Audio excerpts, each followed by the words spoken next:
Hello everyone. Today I am going to be briefly discussing a film that I think has been way overblown for what it is. In other words, an overrated film and a too much looked into film, I guess you could say, as another definition. And that film in particular, as you can see by the title, is The Notebook. Now, before the pitchforks and the torches and whatever else you want to have pointed at me come to me, let me just briefly explain why I think The Notebook in particular is overrated. And this film just gets, it's almost on a Titanic level, this film, when it comes to romance for some reason. It somehow sees itself as this great, grand, epic love opus, and a lot of people seem to think that it is somehow this great opus, and everybody, whenever it's on, everybody's like, oh, I need to watch The Notebook, I need to watch this movie, because it is what everybody says it is. And to me, I think that from watching the film, there are just certain aspects that always kind of, I guess, bothered me. It wasn't like Titanic, where I felt that it just was okay. The Notebook really is one of those films, at least for me, that takes Titanic and sinks it lower. And I don't know how far lower, but just lower. I wouldn't say that it's a horrible film. I don't think it's a horrible film. I don't think that I don't think that it's complete asylum territory. But it approaches it in an interesting way, because there's just some things within this movie that I think are just very bothersome for some people. I think men, though, for some reason, I think feel more bothered by it than women. But personally, I felt bothered by it in certain ways too, that I think the reason why men get bothered by it. So again, I think this can cross to both genders. I don't think this is necessarily, The Notebook has necessarily a whole female cult following, so again, there might be a cult out there, but as far as I know, usually people's opinions in regards to film are their opinions. And for me personally, I think there were just certain things about this movie that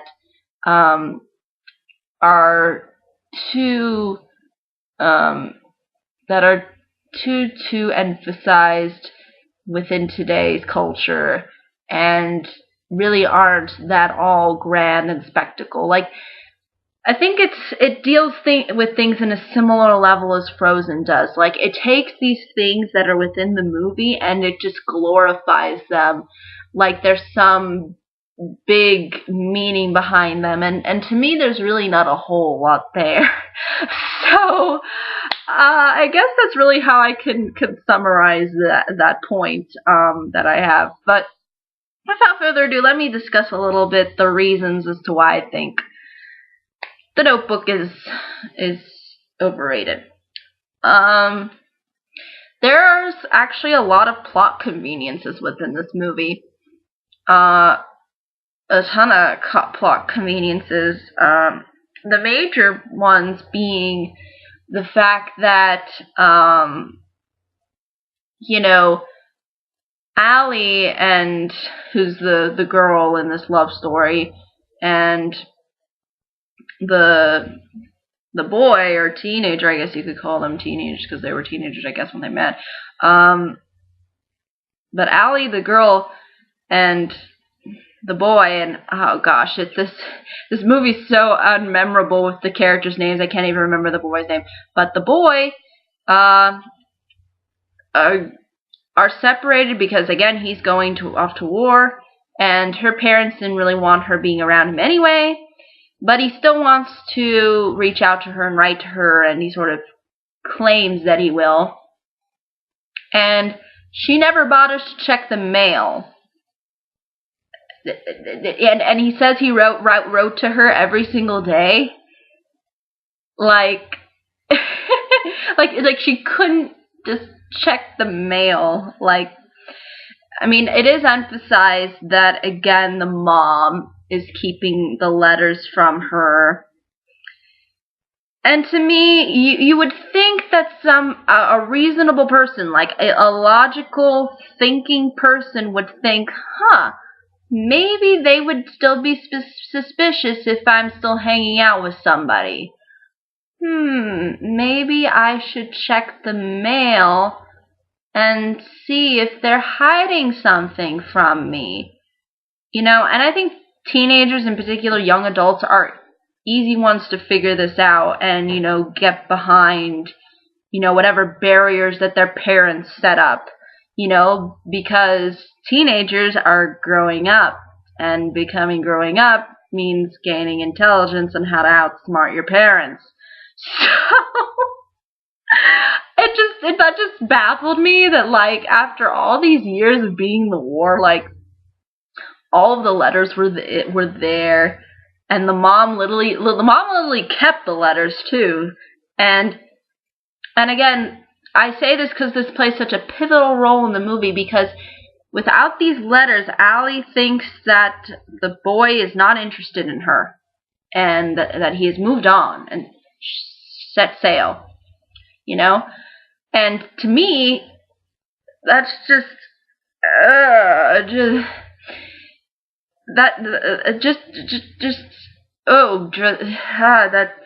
it just feels like they're trying to force in some conflict, and they can't fully put it in there correctly for some reason. Like, it's like that they wanted to put in this conflict that prevents them even further from having contact, but they don't really know how to do it, so they've got to, her mom, her mom was always getting those letters in the morning. Yeah. So yes, that's a big plot convenience. Also, the fact that he comes, like, after all these years or months or whatever time that has passed, him being in the war and coming back, he somehow manages to get into contact with her, and he happens to know that she exists, apparently, and she figures out that he exists only through the mail, or excuse me, the newspaper that was probably given to you through the mail. And to me, that's just, and it's funny too, because they literally gave him a picture too. So see, this is the man you fell in love with all those years ago, huh? It's all full of convenience. Oh, full of convenience and contrivance. Why, movie? Why? You don't need to put these things in. You need to just make a plot that isn't contrived. So yeah, it almost feels really forced. I mean, a lot of the romance feels really forced. I mean, in this movie in particular, because there's just a lot of convenience involved. And if you want to make a believable romance, again, a more adult romance, i.e. you don't want to make a fairy tale, then you've got to flesh things out and make things feel a little bit more realistic. Yeah, I mean, I know that there are certain things that, can happen and that do feel like, whoa, like, how did this happen, But there's only so much, I think, that an audience can swallow and go, yeah, okay, you didn't, you didn't do this, and you didn't do that, and this is really what's driven you apart, and now this is what brings you back together. It just feels very, very thinly loose, and I don't think really holds a lot of water, I guess. So there's that. Now, unlike Titanic, where we have a flat male protagonist, the Notebook kind of switches this up a little. Except that both of them, I think, are bland, but the guy is maybe a little bit less bland because at least he has some tragedies that happen within his life. And to me, the girl is just so self-centered. Like she's not that considerate of other people's feelings. Like I don't think she has a lot of integrity as a character. And I almost want to say, Ryan Gosling, you don't need her. Just come on over here. Just. And I say that in the most kidding of fashion, but I mean, there's tons of other women out there, Ryan. Like, why would you bother with this one girl that you knew in high school that her parents didn't even want you guys to be together anyway? I mean, and the problem I have too is that again, Allie doesn't have any problems. See, this is the thing. She doesn't really have issues. Not until sort of the ending of the story where she gets dementia or something where she can't remember, anything. Okay, that's a problem, but it's not really talked about or really explored all that much. And the same thing with Ryan Gosling, I guess you could say, with his dad dying. And I'm just gonna say Ryan Gosling because I don't know I think oh gosh, I think it was with an L. I can't remember now anymore who's who, but basically Ryan Gosling's character, the boy in this movie, does have this kind of struggle. Like you feel like he's went through a lot. He's poor. He was from the working class. He is kind of the artsy type, and he's a little bit I guess you could say he's again struggling too from being in the war. But again, they hardly show him being in the war. But I do feel like there was something there with him that was a little bit more just likable and a little bit more engaging. Allie is just a spoiled little brat. Like she complains, throughout some of the movie, and argues with Ryan Gosling over really stupid stuff that has no significance whatsoever. And she complains and she screams and she whines and and then she has these two perfect, happy, men to choose from. And I just want to go, you don't deserve anybody, honey. I'm sorry, you don't. You don't. You have not proved to me that you deserve a man. I'm sorry. You haven't proved that to me.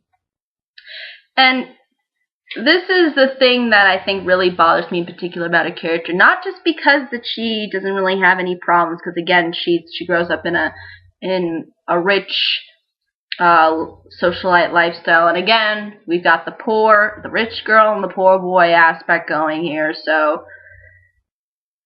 biggest cliche in this movie. But there's a real huge lack of integrity in regards to her character. That really made me angry.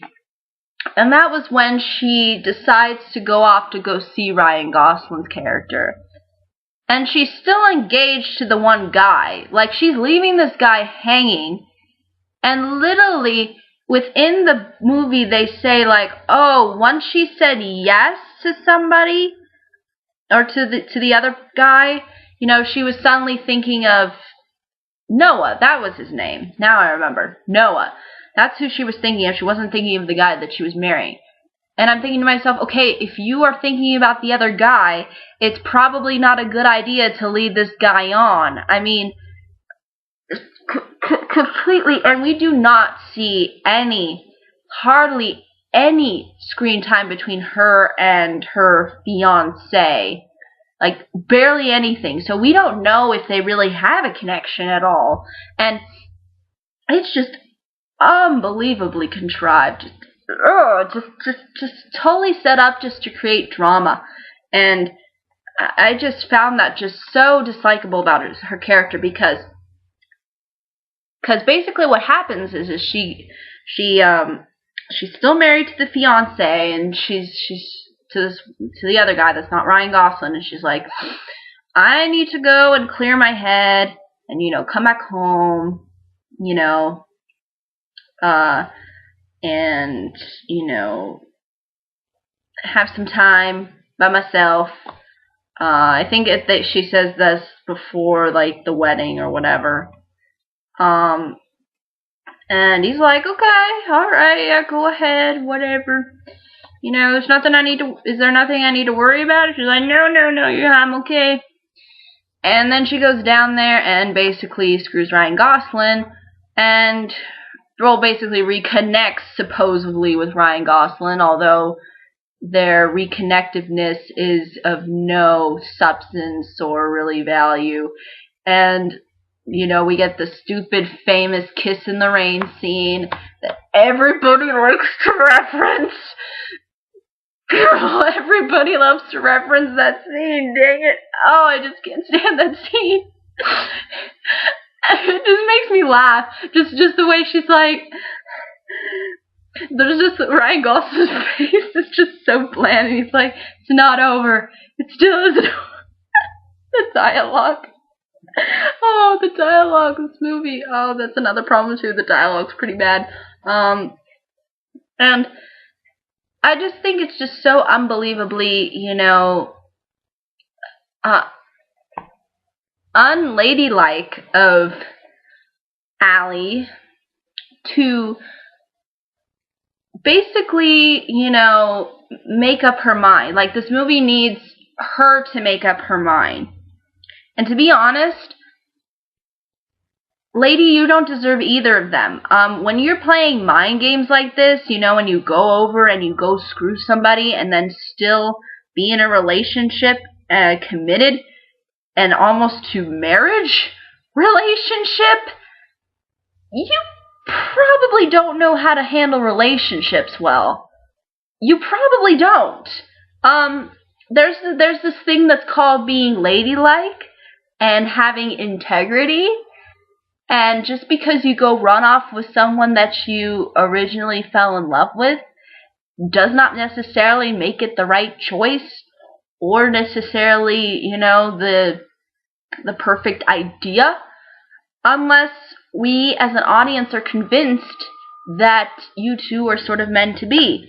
And I was never convinced from even the beginning that you people were meant to be, because you argued, and really, Allie was the huge problem, I think, in this movie. At least for me. Like, she was the big whiner, the big complainer, the overly self-centered woman that we've seen in mediocre romances time and time again. The one girl who can't make up her mind who she wants to be with. And she has everything handed to her, doesn't have to work for anything. Just, who am I going to be with now? This is really hard. Oh, my life is so miserable. I just want to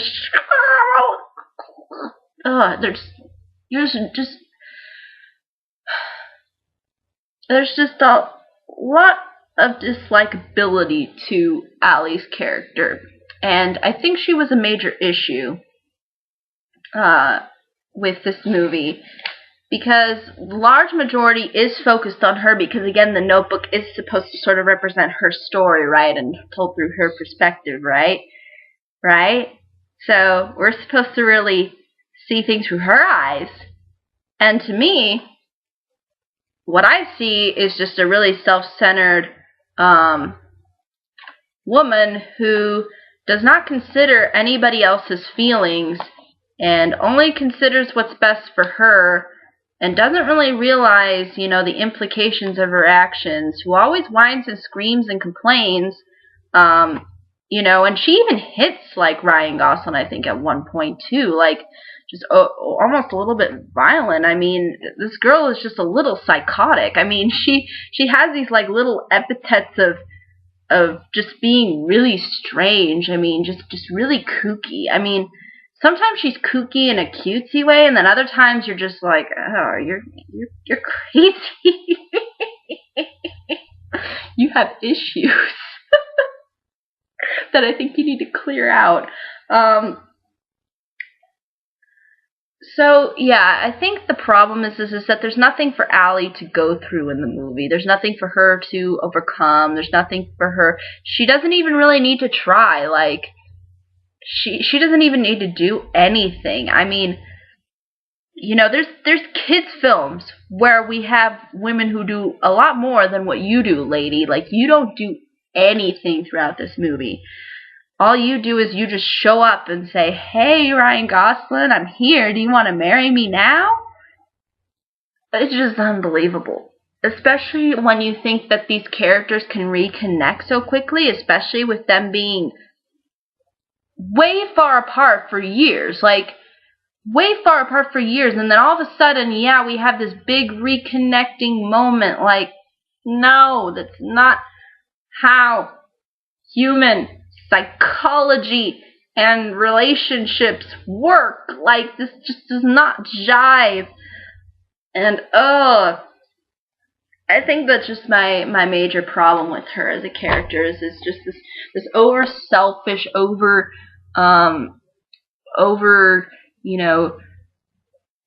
glorified character who thinks that, I'm doing the right thing and following my heart and blah blah blah. I'm like, yeah, you are.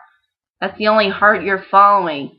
You're not putting any consideracy to anybody else, and that's not cool. That's not cool, girl. You can't do that, girl. That's just not that's just not work. And I think that's really the major issues, I think, with this movie. And it's just it's kind of painful for me to watch at times. I think if there was a certain likability to Allie, I would be a little bit less harsh than I am in this review. But to be honest, I just think that she's way too she's way too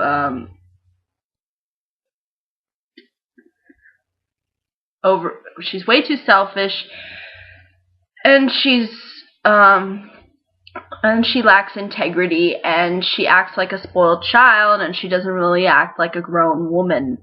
And this kind of bothers me. So yes. Ugh. And it bothered me too because I don't think she deserved either, because she was still leading Ryan Gosling on, and and then leaving this other poor guy to just basically sit around and wait for her to finally come back to make up her mind. I mean, it's such a joke. It's such a joke. So yes, Allie, I think, was a big problem with this movie. And, yeah, we have the whole cliche bit, like I mentioned earlier, with having rich girl, poor guy, and parents not wanting children to be together. Yeah, just those cliches are really reinforced, and yeah, all poor people are good. Yeah, poor people good. Rich people evil. Ugh, I hate that cliche so much. Why do all the rich people have to be evil? Why? Not all rich people are evil. Some of them do good things. I mean, look at Bill Gates. Look at Bill Gates. I mean, come on, people. Like, you don't need to make movies where all the rich are snobs and inconsiderate. Like, why? I don't know if it has to do with any of the liberal bias in the media, but I'm just going to keep my political incorrectness mouth quiet and basically summarize everything that I've already said so that everybody has a clear understanding and is not confused as to why I think this movie is just way too overblown. Again, way too many freaking plot conveniences. Like, you can't just keep two people apart like that and, and somehow think that it's going to work for so-and-so such amount of time. Especially, when, for example, it's the same scenario with, like, in today's standards with texting, Like, your mom constantly checks your phone and deletes all the messages that he sent to you. When you could pick up your phone and, just see that, oh, there is a text message or whatever. The same way that Allie could have gone to the freaking mailbox and looked to see if there was a letter before her mom even went to go look at the mail. Especially when Noah was going to say, hey, I'm going to write to you every single day. Or at least he said he would write to her. So, I mean, why wouldn't you think to check? And even then, why would you believe your mom, especially when your mom and your dad don't want you even talking to the guy? Complete convenience right there.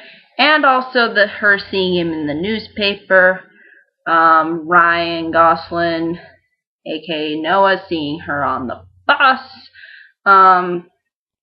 There's just parts of this movie that just kind of feel like that they're trying to force things in, and that really doesn't create substance with your movie. So yes, the plot conveniences are a problem. And again, Allie's lack of integrity and decency and consideration for others and her whining and complaining did not serve this movie well, and she annoyed me and she bothered me as a character. And I felt like that they could have done a lot more to make her a little bit more realistic and a little bit more interesting and a little bit more likable. Cliches with, again, the rich-poor thing. All the rich are bad, all the poor are good. That whole scenario that they try to set up with, everything is good in the rich life, but when you're in the poor life, tragedy happens to you, like your dad dies, and they make everything in Ryan Gosling's world really sad and really, really mopey and depressing, and then they make Allie's life like some glorified, fairy tale. So, yeah. Problems with that. Flat characters, again, there's not a whole lot of personality to them, and when there is personality to them, it's not fully fleshed out, and Allie, I think, displays, though, the most unlikable characteristics. And the fact that she doesn't have any struggles within her life, except maybe that dementia that she ends up having years and years later, there's really no huge issues with her character throughout the entire story. She's just, oh, what should I choose? Oh, I'm so torn. Life is so hard. Wah, wah, wah, and the other guy, is the other guy that she could marry is also fairly likable, and, you don't really know his story or anything, and yeah, I think that's just a major issue that comes to mind, but ultimately those are my reasons, and I don't know if these reasons are ultimately why women really like the story, if they like to have this contrived sort of view in regards, like, if they really want to make all romances fairy tales. And I'm not saying there's anything wrong with fairy tales. I enjoy fairy tales. But I know when a fairy tale is a fairy tale. And to me, this is trying to put itself in a realistic setting, but doing so in a very contrived and just very overly schmaltzed way. So I think though that's really ultimately all I can say about The Notebook. I don't think I can rant too much longer because that's pretty much all The Notebook has to offer as a movie. It's just this petty love triangle, and again, the woman is usually the one who's the unlikable character, and Allie is the one to me that doesn't seem to be the most likable. So yeah, those are really the major issues, though, at least the ones that I've listed off. But I think that's really all I can say about The Notebook. I'm sure there's others that will disagree with me or agree.